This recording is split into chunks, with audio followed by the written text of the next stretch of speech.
J'essaie de faire comme si j'étais au micro de France Inter. La meuf, elle est 3/4 et tout, elle a tout compris. Je sais capter l'image. Je change d'avis, je peux plus faire ça, mec, elle est insupportable.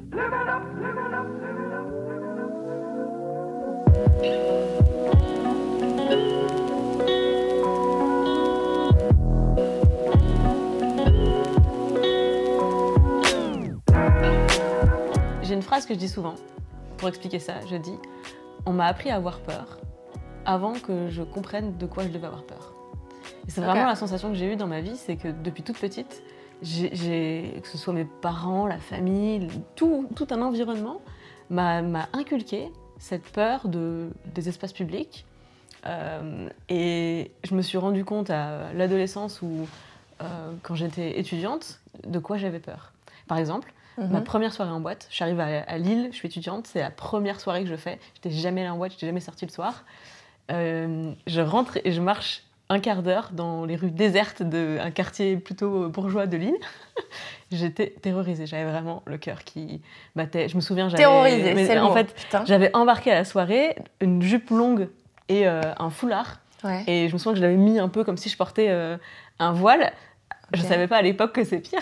C'est-à-dire que j'ai plus de chances de me faire agresser si quelqu'un pense que je suis une musulmane qui porte un voile. Donc, bref, c'était pas du tout rationnel, mais c'était juste, faut que je me couvre. Tu t'es couverte, faut que je me couvre. D'accord. Et j'ai croisé personne. Je suis arrivée chez moi et vraiment, j'avais peur. Et c'est le jour où je me suis dit, pourquoi j'ai aussi peur? Enfin, de quoi j'ai peur? On m'a conditionné en fait voilà. à avoir peur. Et toi, apparemment, dis tout ça. C'est tout l'inverse, quoi. C'est-à-dire que même aujourd'hui, je vis dans un quartier hyper populaire et j'ai des potes qui viennent chez moi et qui me disent « Putain, mais t'as pas peur de te faire agresser dans le quartier où tu vis ?» Donc, je vis dans le 18e, à Porte de Clignancourt. Et c'est vrai que quand je rentre tard le soir, je vois des groupes de mecs qui sont là, qui sont imposants et tout. Et je m'en bats les couilles. Et vraiment, mes potes me disent tous « Mais comment tu fais ?» Je suis là, mais en fait, parce qu'on m'a appris à pas avoir peur. Et je pense que c'est ma mère. C'est que depuis toute petite, on part en vacances. Genre, on a fait l'Afrique, toutes les deux. On a fait le Brésil. On a fait plein d'îles, l'Asie et tout. Et en fait, je me souviens toujours on était à Rio. Et ma mère m'a dit, on va aller à Santa Teresa. Et Santa Teresa, c'est une petite ville, un petit village dans Rio, un peu en hauteur. Et en fait, pour y aller, il faut prendre un espèce de tout petit train qui est connu pour que les touristes se fassent arracher des appareils photos, leurs sacs, enfin plein de trucs. Et ma mère m'a dit bon allez, nous on y va plutôt à pied. Et j'ai dit ah ouais, on y va à pied? Déjà ça me fait chier car c'est haut et c'est loin. et en plus il paraît que c'est dangereux. Et ma mère m'a dit non mais vas-y on y va à pied. Bref, on a traversé 7-8 ans. Et ma mère m'a dit on y va en sac à dos, allez c'est parti, on commence à monter les escaliers. Et je la vois avec son sac à dos comme ça. Et elle me dit ça va? Et je lui dis c'est un peu bizarre parce qu'il y a plein de gens qui nous regardent bizarrement. Ma mère, elle est blonde, elle a les yeux clairs, elle a une tronche d'européenne comme pas possible. Elle a une tronche de touriste qu'on veut agresser, tu vois. Et je voyais les gens nous regarder et je me suis dit putain, on va se faire agresser. Et ma mère m'a dit surtout, tu ne montres pas que t'as peur. C'est comme ça que tu te feras jamais... Enfin, jamais, c'est... Voilà. Mais c'est comme ça que tu vas t'assurer, le plus possible en tout cas, de ne pas te faire emmerder. Et je me suis dit, bon, bah, on va faire comme elle dit, parce qu'elle a l'air de savoir. Et on est monté comme ça avec notre sac à dos, il n'y a pas eu de souci, et c'est ce qu'on a fait toute notre vie après. C'est ce que je fais quand je pars en voyage toute seule, que ce soit toute seule avec mon mec ou avec mes potes, ou juste toute seule. Une fois, je suis partie en Afrique du Sud sans personne. Et au début, t'as forcément une appréhension, mais moi, elle disparaît très très vite quand je me souviens du conseil de ma mère. Je me dis, en fait, montre pas que t'as peur. Et voilà, donc je pense que j'ai été conditionnée à l'inverse de toi pour juste pas flipper, quoi. Et surtout que je le vivrais tellement mal de sortir et de me dire, putain, en fait, est-ce qu'il va m'arriver quelque chose? Est-ce que... C'est extrêmement pénible, je te le confirme. J'ai lutté énormément pour réussir à ne plus avoir peur. Ce qui s'est passé, c'est que pendant que j'étais étudiante, j'ai une amie très proche qui a été victime de viol. Mais alors le viol, je vais dire l'imagerie d'Épinal, c'est-à-dire le parking la nuit, quoi. Okay. Ça a été évidemment très dur pour elle. Elle a dû partir, était hospitalisée. Et je me souviens que moi, j'ai fait une dépression suite à cet événement, à son départ. Et je suis sortie de ma dépression le jour où je me suis dit je peux pas vivre comme ça. Je peux pas continuer à avoir peur tout le temps. En plus, le truc dont j'avais peur s'est produit. C'est comme si la foudre était tombée à côté de moi. C'était l'image que j'avais en tête de me dire waouh, j'ai échappé belle, je sors plus de chez moi du coup. Tant qu'il y aura de l'orage, mais sauf que c'est la société qu'on a, il y aura toujours de l'orage. Et donc je reste enfermée chez moi. Et c'était extrêmement dur de réussir à me dire je vais prendre le risque. Et ce qui m'a aidée à le faire, c'est la colère. Je suis passée par une phase de colère immense où en fait, le soir, la nuit, dans la rue, au lieu d'avoir peur, j'étais en colère. Donc les gens me parlaient, quand les gens me parlaient, j'étais violente. C'était y a quoi? D'accord. C'est extrêmement violente. Okay. Mais c'était un bouclier, vraiment, c'est d'être en colère pour pas avoir peur. Et je sais que je suis passée à côté de plein de rencontres, je voyage beaucoup seule aussi, mais je mets très tôt un stop en fait aux gens que je peux rencontrer dans des bars ou dans des endroits.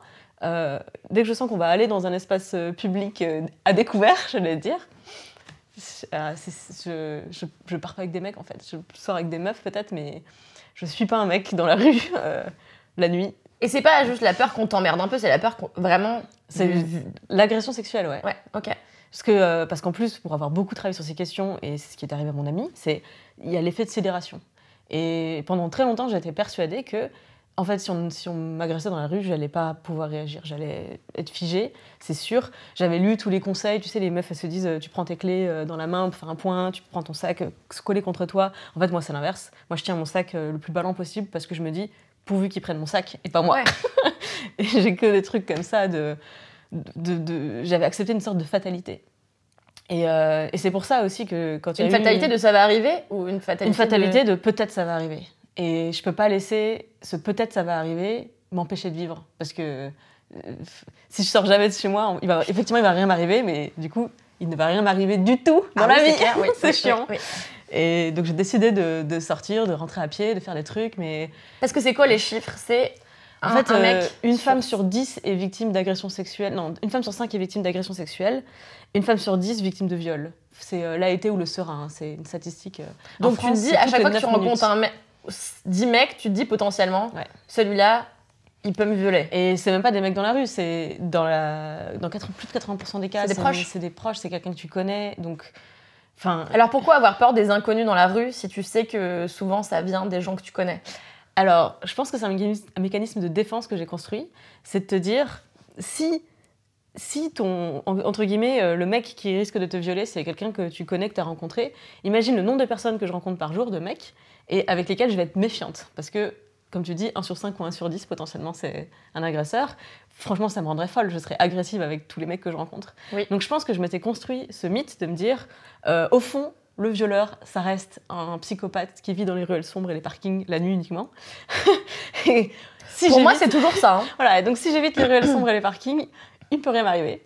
Et j'avais un peu construit cette bulle de déni dans ma tête pour me dire que ça va tout le reste du temps, partout, tous les autres endroits, je crains rien.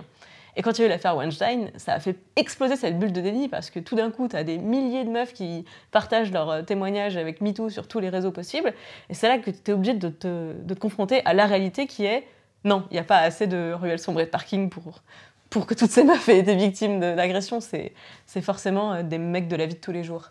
Et j'ai vu autour de moi tous les gens qui réagissaient comme j'avais réagi, à savoir dépression, colère en moyenne défense et peur, quoi. Le regain de la peur de, en fait, ça peut être moi, quoi. J'ai pris conscience de ça que quand je suis arrivée chez Mademoiselle. Pour moi, c'était un truc...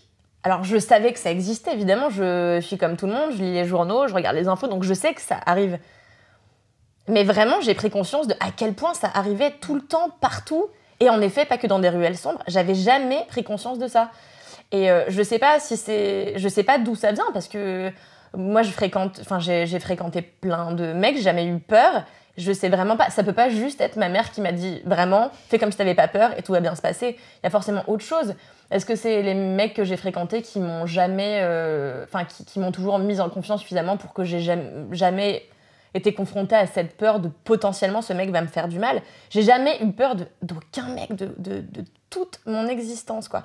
Donc pour moi, c'est un truc complètement...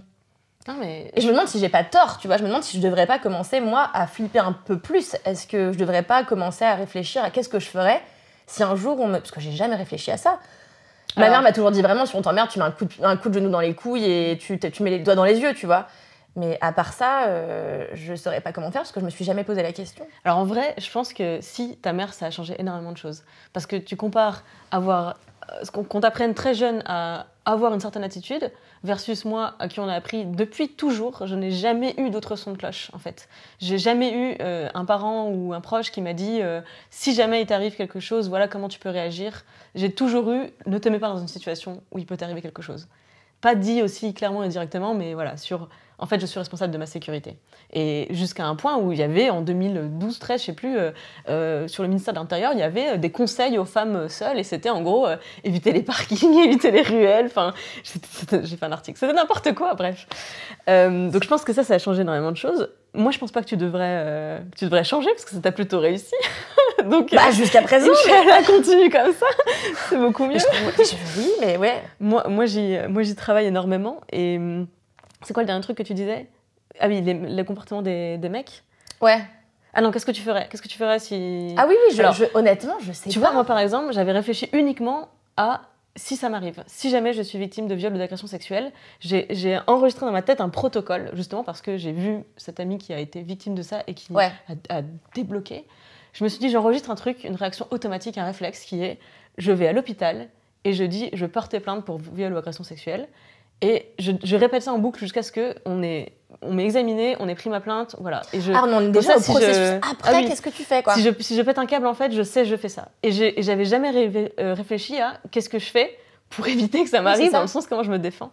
J'ai fini par prendre un cours de self-défense, mais sans y croire, en me disant ça sert à rien, je vais être sidérée. Et je me suis juste rendu compte j'ai appris à me défaire des emprises, faciles, tu sais. Et révélation, toute mon enfance, quand mes frères m'embêtaient, mon frère me chopait le bras et que j'arrivais pas à m'en défaire. Et je me souviens, ma mère m'avait dit mais montre que ça te touche pas, il va arrêter. Il y avait laisse-toi faire, il va se lasser, tu vois. Et j'ai jamais appris à me défendre. Et je sais pas, 26 ans, j'apprends à me défendre, à me dire en fait c'est facile parce qu'un mec bourré dans un bar, qui est plus fort que moi, qui est plus lourd dans tous les sens du terme. Quand il me chopait le bras, j'étais gentille, je me rapproche pour pouvoir me dégager de l'emprise. Maintenant, je sais tirer comme il faut pour qu'il me lâche, quoi. Et ça, je savais pas le faire avant. Ça a changé mon niveau de confiance en moi. Faudrait un cours de... Ah non, moi vraiment, je sais que c'est bam et bam, tu vois, dans les yeux. Genre, mais puis même, mon père m'avait toujours aussi, moi, entretenu dans si un mec, un jour, te regarde mal, je défonce sa race. Et moi... Mon père, c'est pas un tendre, contrairement à ma mère qui est hyper pacifiste, malgré le fait qu'elle me dit vraiment jamais dans ta vie tu te laisses faire et si jamais il se passe un truc, tu te défends. C'est quand même quelqu'un d'assez doux et tout. Mon père, c'est un vénère tout le temps. Et je sais qu'il m'arrive un truc, il défoncera tout et il défoncera le mec qui m'aura fait du mal. Et je sais pas, du coup, j'ai eu l'impression de me sentir même protégée par mon père, alors qu'en soi, mon père est jamais avec moi dans la rue. Ou seule quand je suis avec un mec, quand ça pourrait m'arriver. Mais j'ai ce truc de... Je sais pas, il y a quelqu'un qui veille sur moi, il peut rien m'arriver, j'ai des bras costauds qui peuvent me défendre alors qu'ils sont pas vraiment là, c'est très bizarre. Mais c'est fou, vraiment, je trouve ça dingue que tu t'aies pensé pendant tout ce temps-là. Qu'est-ce que je fais si ça m'arrive? Je vais à l'hôpital, je fais ça, et pas à... En fait, ça n'arrivera pas parce que je vais apprendre les bons gestes pour me défendre très très rapidement. Et moi, je sais que j'ai un atout, j'ai toujours compté là-dessus, c'est ma voix. Je me dis, si je me mets à hurler, je compte beaucoup dessus pour que la personne prenne peur et s'enfuit en courant. J'espère que ça pourra suffire, je ne sais pas. Mais je trouve ça complètement dingue, quoi. Ah, tu vois, une autre différence, je pense, entre toi et moi, c'est que le fait que tes parents t'aient dit que tu te laisses pas faire, tu te défends, ils partent pas du principe que c'est de ta faute si t'arrive un truc. Oui, c'est ça. Mes parents, je pense, n'ont évidemment jamais eu dans l'intention de me dire que s'il m'arrive un truc, c'est de ma faute. Ouais. Néanmoins, le discours ambiant de tout le monde, de attention, mais comment t'étais habillée, qu'est-ce que tu faisais là toute seule, peut-être que t'as pris des risques. Ce discours-là qu'on entend énormément, je pense, a contribué à me mettre dans la tête que c'est un peu de ma faute. Et donc, si c'est un peu de ma faute, ben... j'ai moins... Ah ouais, de ouf. C'est fou, putain, j'ai jamais ressenti ça de ma vie, quoi. Ah, t'es jamais allé porter plainte pour agression sexuelle? Moi non plus, tu me diras, Inch'Allah, ça n'arrivera pas, mais bon, il y a tout un sketch qui a été fait là-dessus, à la BBC, où en fait, ils inversent les rôles, et un mec vient porter plainte pour vol de portefeuille, et la commissaire qui prend sa plainte dit, mais portefeuille... on le voyait dans votre veste que vous aviez un portefeuille qui était bien rempli. Vous avez un petit peu attiré l'attention dessus, quoi. Vous avez cherché. Vous avez cherché. Et il est là, mais on m'a volé. C'est pas moi le coupable. Et c'est tout le discours. Il y a que sur les victimes d'agressions sexuelles et de vol où il y a un retournement comme ça du discours de. Est-ce que, en même temps, qu'est-ce que tu faisais là à cette heure-ci, habillée comme ça? Je sais pas, c'est ma Ça vie. me semble... Mais je sais, mais en fait, je vous entends souvent parler de ça maintenant à la rédac et je suis là, vraiment, j'ai jamais eu l'impression qu'on essaie de me culpabiliser par rapport à la manière dont je suis habillée. Je sais pas pourquoi, en fait, c'est quand même fou. J'ai l'impression d'être la seule personne ici à pas avoir subi ce regarde, t'es habillée comme ça, tu l'avais un peu cherché si on t'a mal regardé ou si on t'a juste sifflé dans la rue. Parce que moi, déjà, ça me saoule quand on me siffle dans la rue. C'est déjà un truc qui me vénère. Comment tu réagis quand on te siffle dans la rue? Alors, quand j'étais plus jeune, juste je regardais super mal. Une fois, mais c'est quand j'étais un peu alcoolisée, je suis allée voir le mec, je lui dis ouais, tu veux quoi? Et en fait, souvent, on sait pas quoi faire parce que juste le mec est comme un con, il a l'habitude que les meufs se protègent comme ça et puis disent rien. L'habitude des meufs comme moi. Ben voilà, sauf qu'en fait, moi, ça me vénère et comme, enfin, ça m'intimide pas du tout, donc j'ai tendance à soit répondre, soit regarder très très mal. Et déjà, j'ai remarqué qu'avec un regard un peu menaçant, parfois ça calme, tu vois. Mais j'ai jamais eu, on m'a jamais suffisamment. La seule fois où on m'a vraiment emmerdée, on m'a suivi jusque chez moi, j'ai eu un réflexe que je considère être le réflexe que je conseille à mes potes, en tout cas, parce que j'ai des potes qui se sont fait agresser et qui ont rien fait en fait. Et moi, le premier truc, on m'a suivi, je suis montée chez moi, j'ai appelé les flics, j'ai dit il y a quelqu'un qui m'a suivi en bas de chez moi. En fait, il faut venir en bas de chez moi parce que si ça se trouve, les types qui m'ont suivi vont aller emmerder une autre meuf. Et l'autre meuf aura pas peut-être la chance que moi j'ai eu de réussir à rentrer à temps chez moi en fait. Et c'est arrivé à une de mes potes il y a peu de temps. Il y a un type qui l'a coursée, elle a réussi à rentrer dans le premier sas de son immeuble, lui aussi, s'est faufilé. Elle a fermé la deuxième porte du sas et le type a commencé à tambouriner en disant je vais te niquer, je sais pas trop quoi. Elle est montée, elle était tellement traumatisée qu'elle est restée sur son lit à rien pouvoir faire. Et elle m'a appelé le lendemain pour me raconter. Je lui ai dit du coup t'as appelé les flics? Elle me dit non, j'ai même pas eu ce réflexe-là. De toute façon, qu'est-ce que tu veux qu'ils fassent? Je suis là, comment ça? Qu'est-ce que tu veux qu'ils fassent en fait? Ils vont faire leur travail, c'est-à-dire essayer de choper ces gars-là. Elle me dit non, mais vraiment, ils ont autre chose à faire. Je fais attends. Ils ont autre chose à faire que de faire en sorte que d'autres meufs subissent pas ça et éventuellement aient moins de chance que toi, donc se fassent violer. Au pire, parce que je sais pas, peut-être qu'ils voulaient juste lui piquer son sac, tu vois, mais au pire, imagine ce qu'ils peuvent te faire, tu vois. J'ai dit donc, t'as pas appelé les flics? Et elle m'a dit non, parce que vraiment, j'ai pas l'impression que ce soit suffisamment grave pour qu'on puisse faire quelque chose. Et là, j'étais là. Mais c'est complètement lunaire, quoi.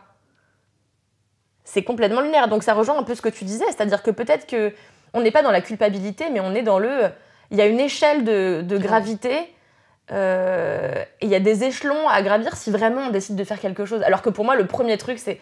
Enfin, moi, le premier mec qui m'emmerde un petit peu, c'est fini. Enfin, c'est tout de suite, j'appelle les flics ou je fais quelque chose, mais...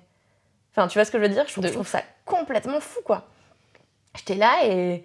Je me suis un peu, je regrette un peu, mais ça m'a un peu énervée. Je lui dis vraiment, enfin, fais quelque chose, appelle les flics. Même aujourd'hui, elle me dit, mais non, ça sert à rien. Je lui dis, si, ça sert. Donne une description, parce qu'en fait, vraiment, protège la meuf après toi, qui peut-être aura moins de chance, en fait. Donc, je sais plus pourquoi je disais ça. Ah, mais pour illustrer à quel point on n'ose pas se défendre, on n'ose pas faire respecter notre... Ouais, c'est fou en fait. Et je sais pas comment on pourrait améliorer ça, mais il faut apprendre aux jeunes filles très tôt à l'école à dire vous laissez pas faire putain. Et il y a des trucs qui sont là pour servir. Il y a les flics en fait, c'est leur job. Et ne pas avoir peur d'appeler et dire vraiment il m'est arrivé ça. Ça peut paraître crétin, vous en avez rien à foutre, mais moi je vais aller jusqu'au bout. Et en fait j'ai décidé que ça c'était pas normal pour moi. On peut aussi s'imposer sa propre échelle de moi je veux pas supporter ça, même si la société a l'air de dire qu'en fait. Je pense que c'est surtout ça la clé. En fait, moi c'est ça qui m'a manqué.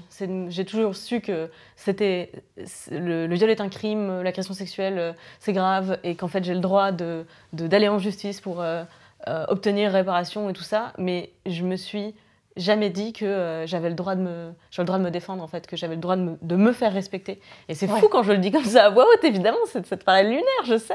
Mais c'est tellement... J'ai grandi là-dedans, quoi. J'ai appris à avoir peur des années avant de comprendre de quoi j'avais peur, en fait. Et rien que ça me... Mais est-ce que t'en veux à tes parents de t'avoir... Je leur en veux pas parce que c'est la culture dans laquelle on est. Globalement, dans les années 90, il y avait l'affaire Marc Dutroux et j'étais toute petite, mais je suivais à la télé la cavale du mec, enfin je sais plus quoi. Il y avait... c'était Guy Georges aussi, c'était l'époque de Guy Georges. Donc je peux pas en vouloir à mes parents d'avoir fait ce qu'ils pensaient être la meilleure chose, à savoir me dire de faire attention.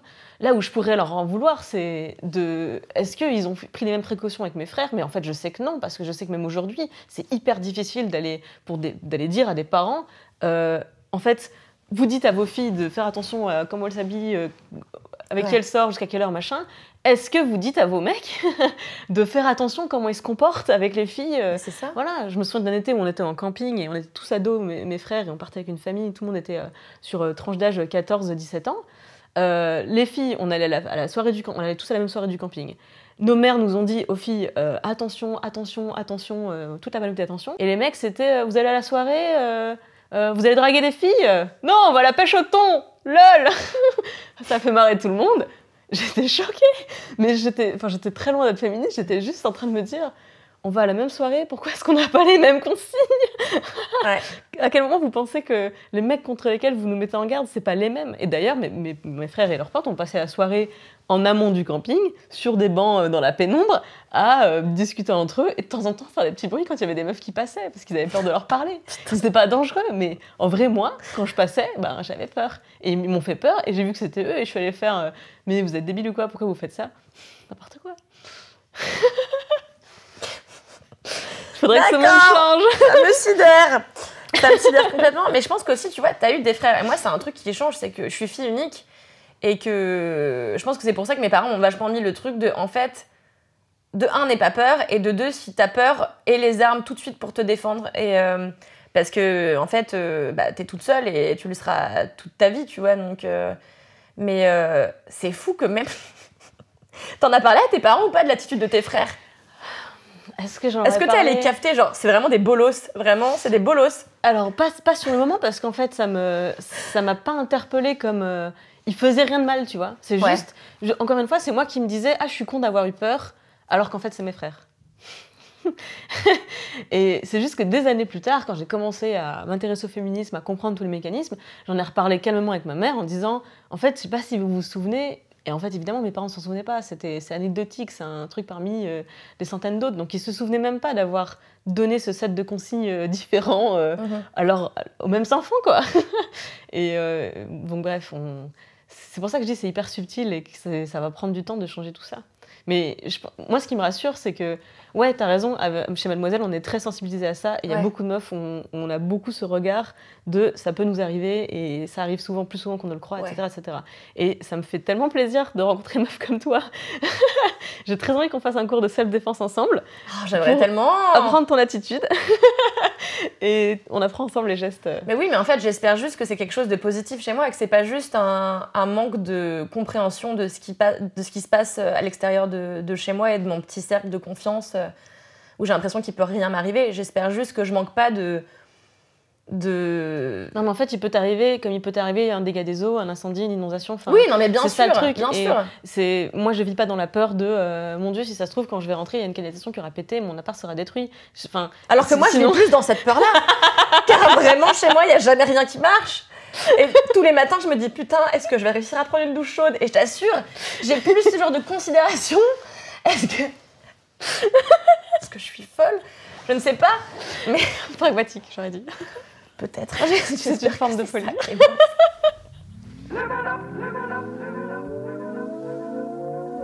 Ça,